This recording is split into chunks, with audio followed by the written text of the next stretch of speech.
This is part two of an examination of how to fit in Washington if you're from outside and are coming here because Washington has become a new world financial capital.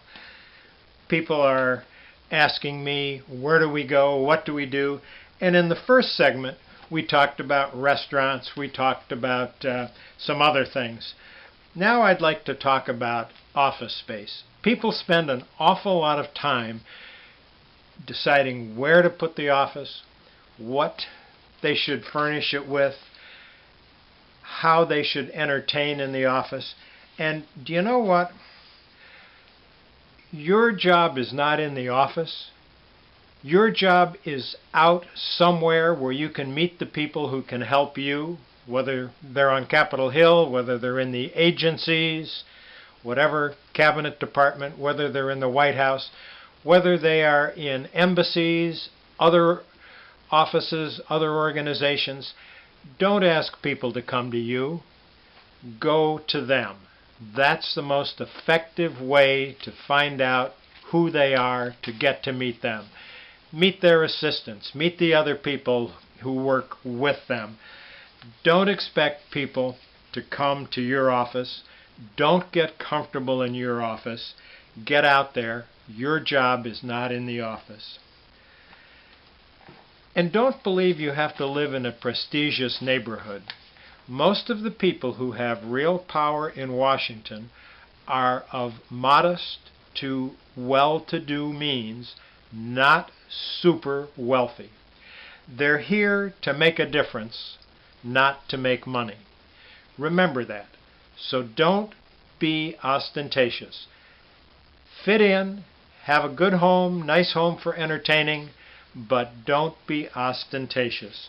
Too many people make the mistake of not quite being able to pull off the neighborhood that they choose to live in. At the same time, don't think that you have to prove that you're important by hiring the biggest and the most expensive lobbying or legal help. You're your own best advocate. Learn what it is you're trying to do and say. Remember that this is a town in which you're trying to sell something. Nothing happens until somebody makes a sale. In this case, it's ideas.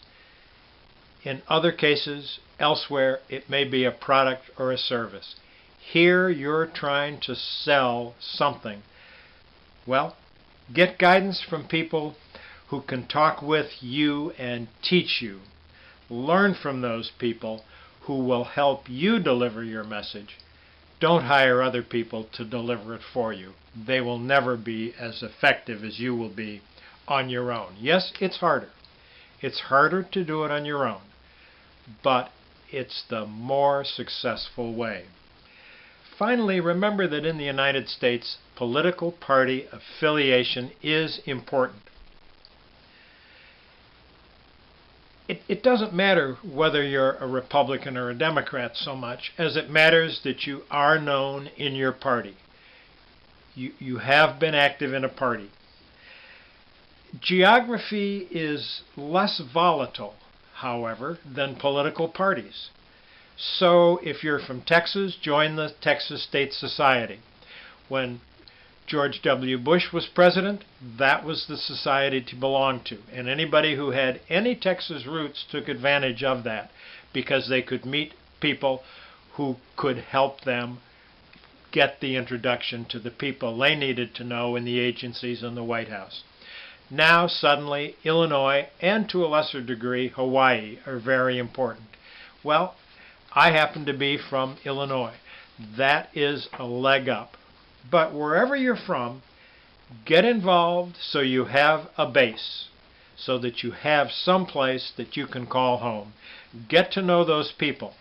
And if you're from outside the United States, there are many societies and functions, some of them gravitating around businesses from your country, some around the embassy, and some of just groups of people who are interested in your country. Get involved in those groups.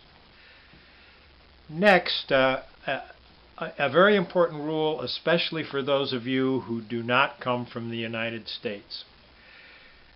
Age is not an indication of importance and of power. Many young people, very young people, still in their 20s, exert a great deal of power because they're here, they're making the decisions. These bright, idealistic young people have power because they're willing to put in the hours necessary at a low level, at a very modest salary, to learn an issue or an industry.